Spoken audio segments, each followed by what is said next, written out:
This is So What Who Cares with Laura McCarville and me, Jeff Kolaski. Join us as we explore practical insights for an impractical mind.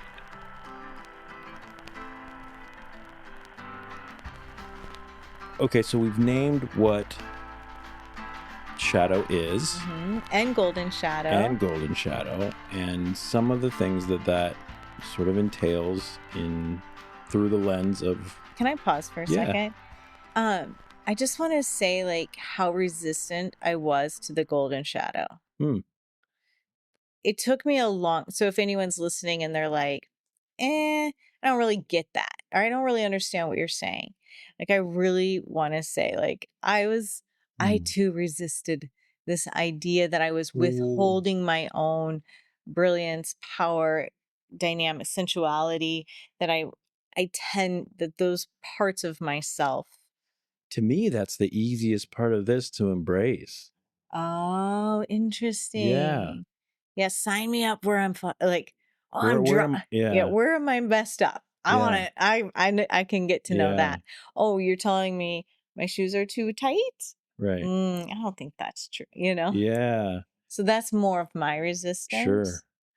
Interesting. Yeah, when you started last episode, when you started talking about the golden shadow, that to me is like, oh, that makes so much sense, because there's going to be things that we repress based on what others think or what others have taught us or what others believe or think they believe or whatever it may be. And so, yeah, I should find those things, and that might be really good for me. Being the shy little boy might not be the right approach. Let's have some confidence. Maybe I was suppressing that confidence for a long fucking time. Yeah. You know what I mean? And it is good for me to do that. And no, that doesn't make me a selfish, egotistical narcissist. No, because I'm not portraying narcissistic personality stuff. No, it's not one or the other.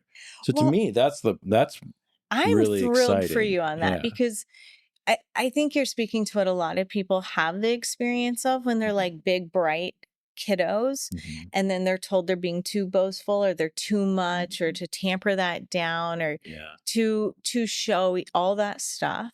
And then we carry that. And what you're saying now is like, hey, I can bring forward some confidence. I can bring forward this.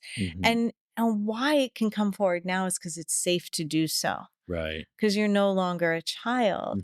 And we still do run the risk when we start to bring forth our shadow stuff of maybe not being in the family dynamic that we were casted into, maybe not fitting into the family culture that we were brought up in. Well, like, and maybe and possibly not fitting into, we say this is all coming from a place of privilege too, where we are two white people in the middle of America, so there are certain privileges, there's certain, whether it's in the timeline or in the world, where if we were to come forward with some of the things that really make us, it could put us in a bad situation. Just tell me what you mean, so I understand. Yeah, I mean, I'm just thinking, like, and I'm not really good with a lot of the a lot of the political dynamics, religion, and things like that. But like, there are parts of the world where if I'm a woman and I come forward and show my confidence and my ambition and all that, I could be shunned. It's like not safe. Yeah. Right. Yeah. Or, if I go and show how truly confident and ambitious I am, or if I move away from like a religious belief or something, it could cast me out or make things unsafe. So that's just what I mean. We do have being a heterosexual, cisgender, white, female, male. Yes. 1000%. We're just noticing even that, us just being so like, we should like looking at our stuff that we have time to do that is right, that we're privilege. Doing this right now is right. It's all right. It's all ridiculous. Yeah. It is. Yeah. It is. Yeah. And here we are trying to contribute to the human experience, this thing that we're doing. Yep. So and I just had a thought that I find it interesting Okay. that when you were talking about bringing forth your golden shadow, this part of you that's like, maybe I can be a little more confident, that you're like, and now I'm going to choose the time to talk about how that may be. Do you get what are you tracking with me on the timing of, I've got a lot of privilege and maybe there's that. Are you saying I backpedal a little?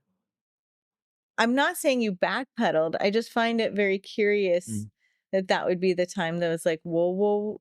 I'm glad you did. Yeah. And we needed to say that. And that was the right thing to say.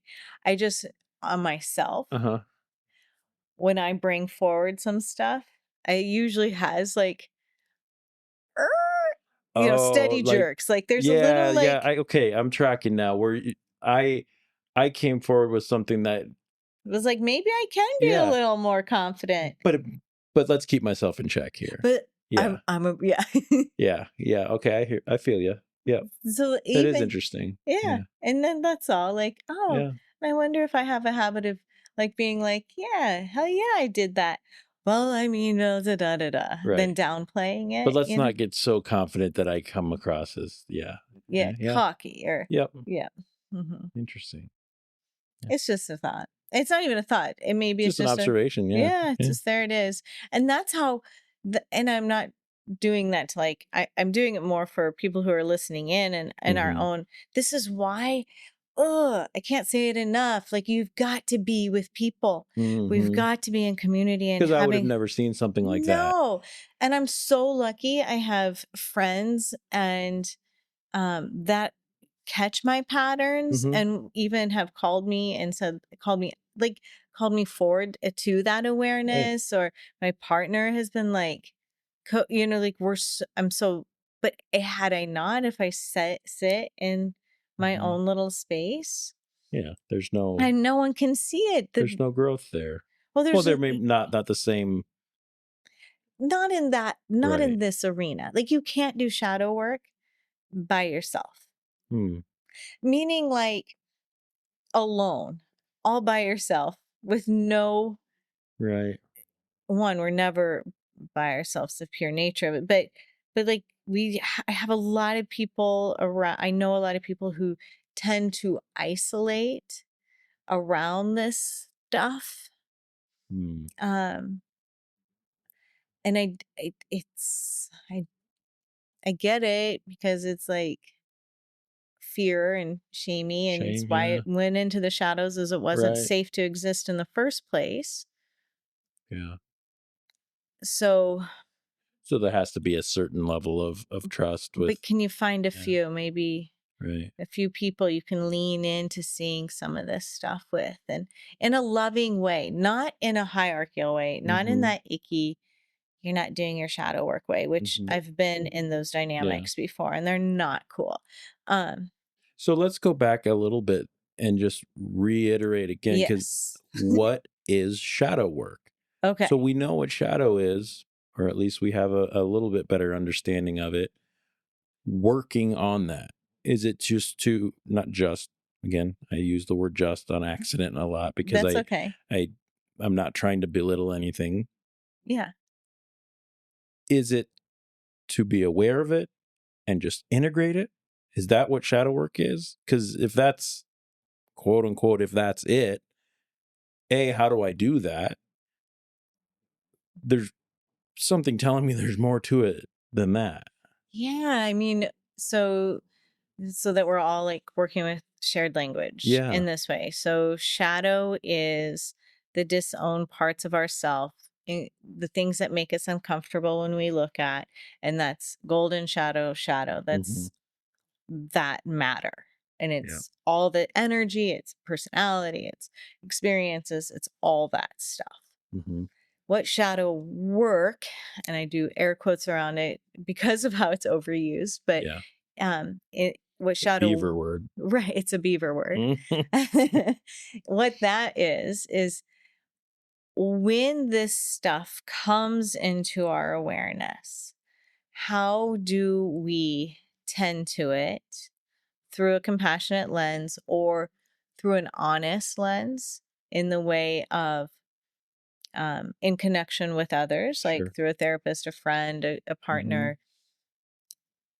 And how do we stay with it long enough that the essence of you comes more forward, that more of Jeff is here? Yeah. So that might look like dream analysis. It might look like journal prompting. Yeah, I was gonna ask, what does that look like?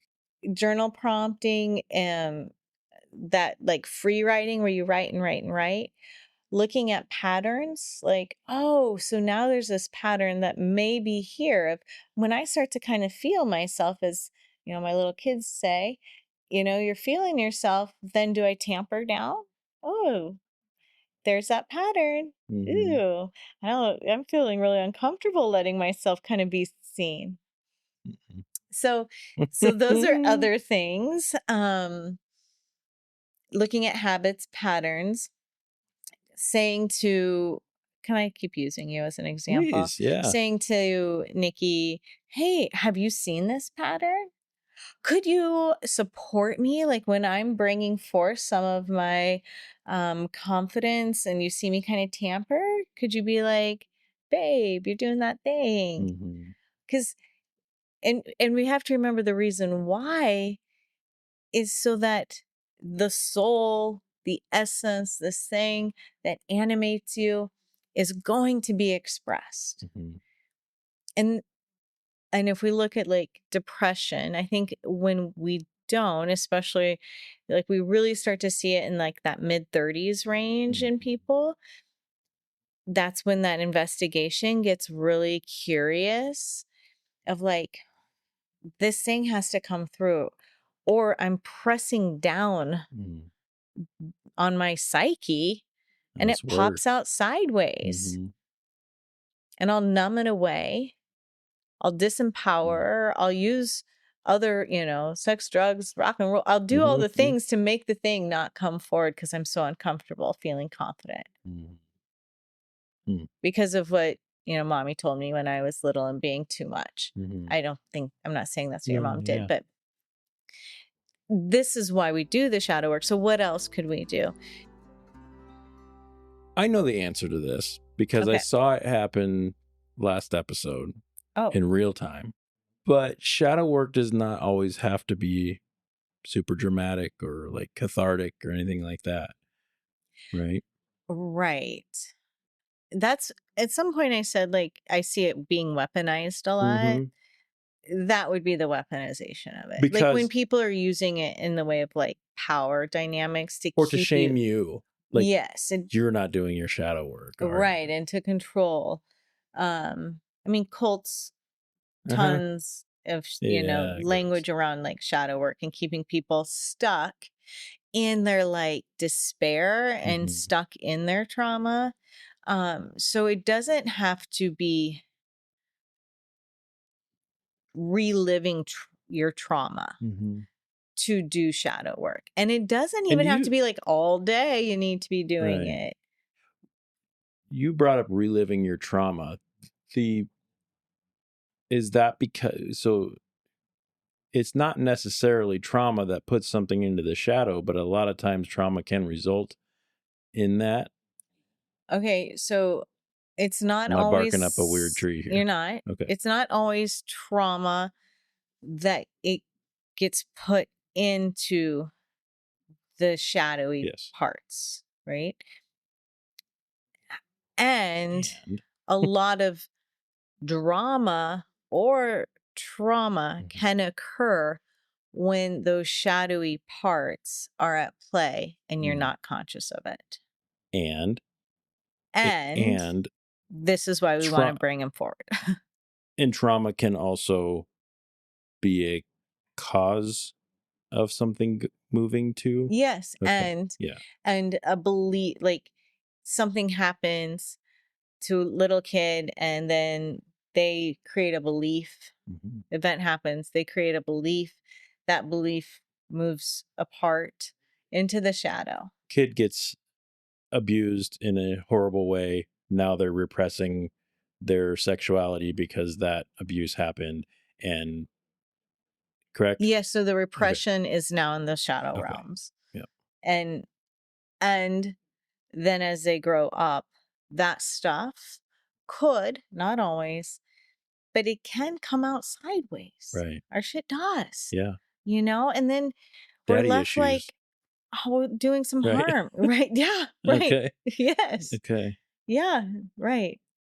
Okay. So what is shadow work? Mhm. It's many, many, many I like how things. that was the first question we asked for this, and now we're still asking it. And how do we do shadow work? I love the language of like mapping the shadow versus work. You know how I feel about like, are you doing the work, Yeah. trauma work of this like Yeah. heavy load we've got to carry around and we have no access to our vitality? Do And you think that plays into it all, that you were raised as someone who has to be working hands dirty, avoid the femininity in yourself? Is that why you hate that so much? Do you think there's any tie yeah, there? it's a valid Just question. curious. No, it is in part that I mean I do work hard. Absolutely. I know that I have that but I do have this like I love that you asked. Will you ask me again so I can sit with it? Yeah. I was just curious. So Uh-huh. often in our episodes, you mention how you have a dislike for the words "got to do the work, got to put in the Okay, work," no, I know why. because work is heavy and all that. And my question to you is just, you mentioned in this sitting that you were brought up in a way that the right thing to do is to work hard, put your hands in the dirt and work hard and physically work hard. And now you have sort of an aversion to that language. I wonder if there was a correlation Yeah, at all. it's really valid. So it's interesting. The reason I have an aversion happens to do with um, some of the a mentor that ended up being less of a mentor and more of a cult leader. And so I found myself in a dynamic in yoga training and being part of the yoga community. She's no longer in the yoga community. She's no longer here functioning like that. However, that word was used a lot to keep me in a place of being controlled both financially and emotionally. So I was constantly being told I wasn't doing my work.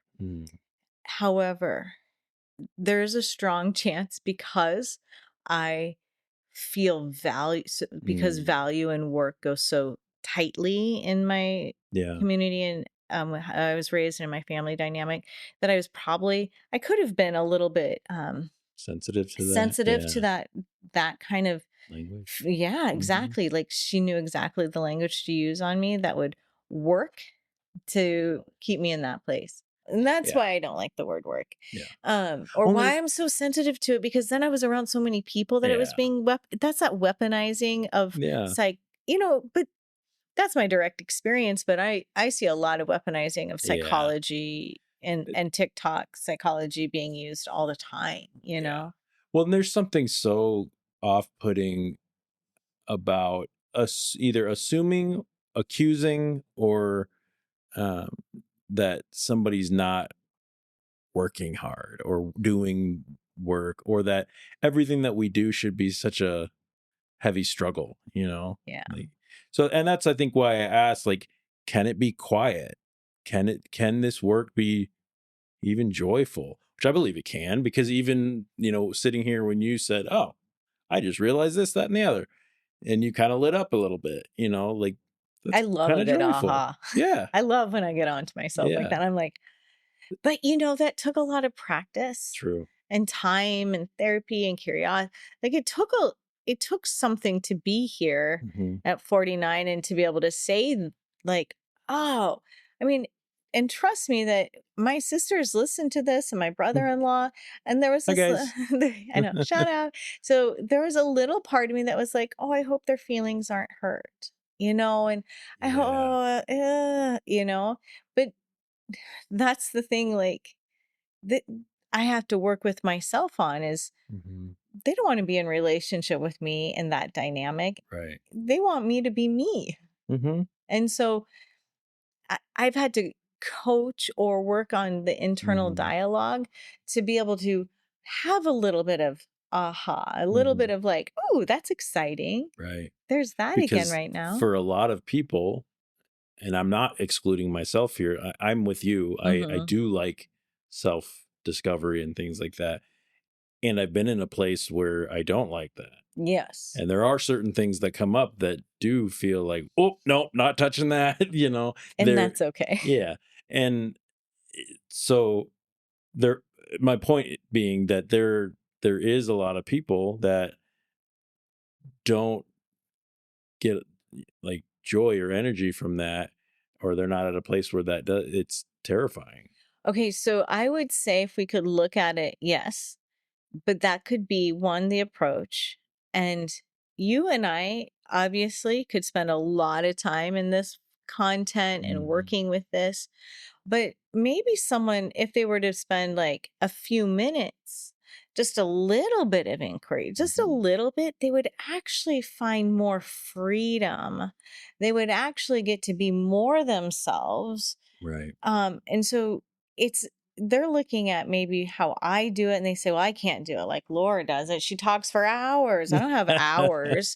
I'm not doing this work at all. Yeah. You don't have to do it like this.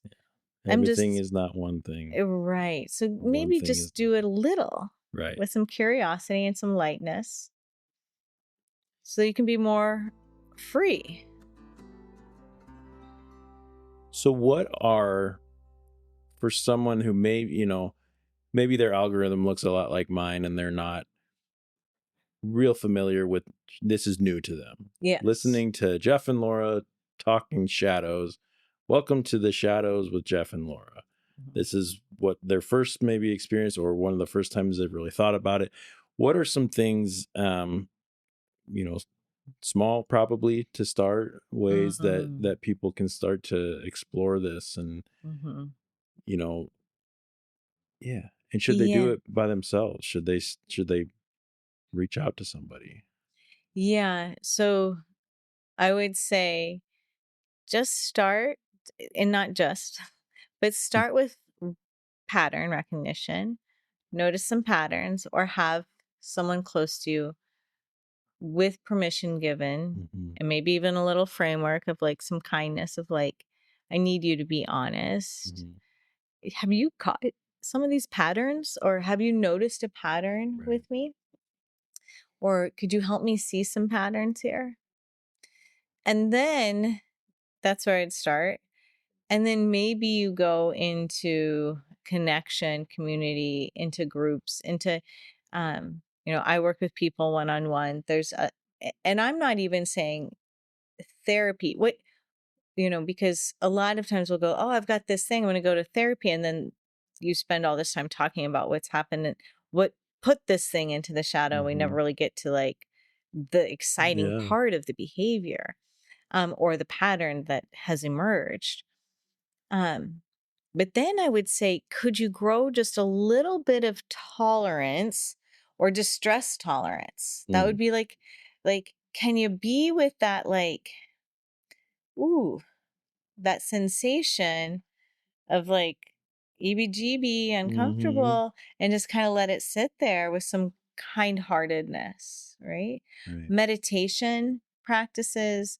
There's a meditation studio here that the name is escaping me. Where does journaling fit into all this? You mentioned it a little bit. Could that be helpful for I think a lot of people find insight to journaling, especially the free writing. Yeah. When they are just free writing, and then you get to look back and be like, what stands out here? What stands out? Yeah. And every person I've worked with in my one-on-one practice, when we do what we do is more active imagination. So my friend said, one of my clients / friends said, because same, she said, it's like I get to have a psychedelic experience without having psychedelics. In active imagination, or this way in which we move into awareness, every person I've worked with leaves with more, even when it's like, ooh, that's some shadowy bits right there. They leave with more access to self energy. Active imagination. What does that look like? Well, okay, we're back at young. So active Okay. imagination is Good young, old but Carl. good old Carl. And that's, he didn't do a ton of leaving behind, but there are people who have done a good job. So I use more of a because of being a certified hypnotherapist, I can go into a little, or yoga nidra state, or that deeper kind of liminal space. And we use our imagination to access some of this shadowy material. But it's not scary. Okay, can I give an example of Please when do. someone did Yeah. active imagination with me? It kind of sounds like guided meditation, but there's space for your own imagination inside that liminal realm to sort of access the shadow. So I was running had been running into like my office stuff being everywhere. Like and Nathan being like, "Hey, so we got an office and we could like do a desk." And I was like, "I don't do desks." I'm and I had all these excuses and reasons, like I'm a creative, and I had this like way of functioning with, and I still have like 15 books on everywhere, but it was like paperwork everywhere. And I was like, this is getting to be a pattern, maybe not serving. So I did active imagination around this. And when I went into the shadow around the disorganization, out of my imagination popped this stapler. And quickly I had this memory of my dad being furious because I had touched his stapler. There was a big rule in his house. Okay. No one touched the desk. Yep. No one touches the desk. Yeah. And I'm pretty sure I used a stapler, and there was a lot of raging about this. Okay. So my response to that was, now I wasn't aware. As soon as I saw the stapler, I was like, oh, so all of my chaos has been in a direct relationship to that belief of you either are rigid and angry and you have to manage your farm. And my dad's a successful business owner and farmer rancher, like has to be done like that, or it has to be complete chaos. And it's still not Lora, right? Yeah. So in my active imagination, in that guidance, then it came back through. And when I came back into this room in my imagination, I added me, and in the way of like, well, how do I want to do my business? How do I want to do my paperwork? How do I want to engage financially?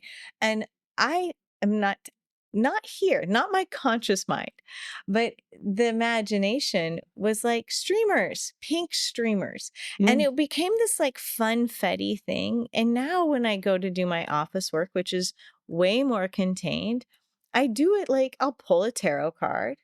I'll sit down, I'll imagine the pink streamers, and I get my work done in an organized way, not rigid, not rigid, not in fear of moving a stapler and getting in trouble, but in a really relaxed, effective, I have more access, and I'm not feeling overwhelmed.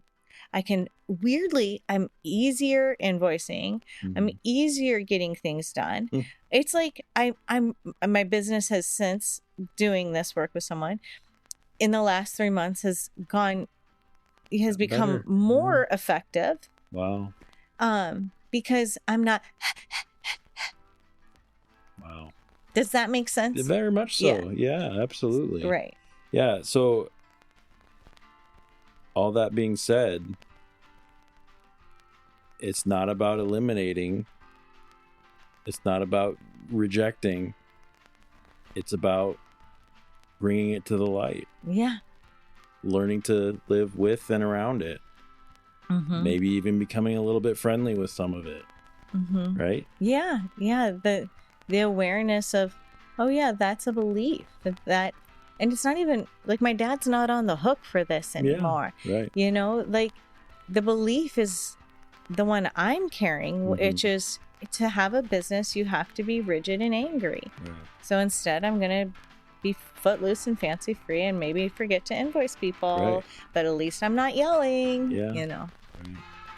Just like divorce doesn't equal misery. Right. Right. Right. That inherited belief. Yeah. And ultimately, we try to let the shadow drive the bus a little bit less.